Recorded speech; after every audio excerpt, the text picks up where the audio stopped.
رشتے نہیں آتے، اور مرد بھی بوڑھے ہو جاتے ہیں، ان کو رشتے ملتے نہیں ہیں۔ اگر ملتے ہیں تو معاشرہ اس طرف گامزن ہے کہ جہیز کی وجہ سے اور یہ فضول رسومات کی وجہ سے والدین پریشان ہیں،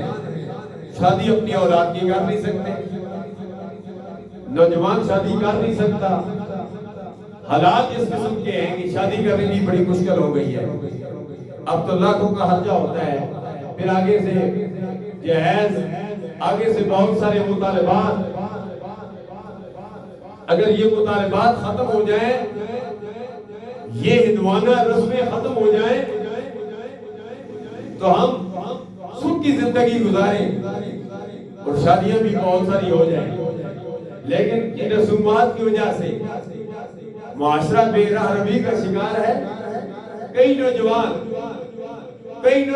مرد اور عورتیں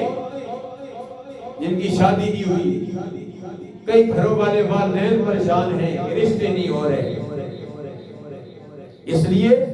کہ ہم اسلام سے دور ہیں۔ جب اسلام کے قریب ہو جائیں گے رشتے ہوتے جائیں گے، لیکن ہمارے اندر، معاشرے کے اندر غلطیاں ہیں، غلطیاں در غلطیاں،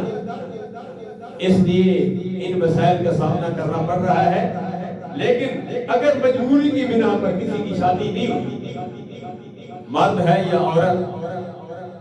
حدیث پاک میں آتا ہے کہ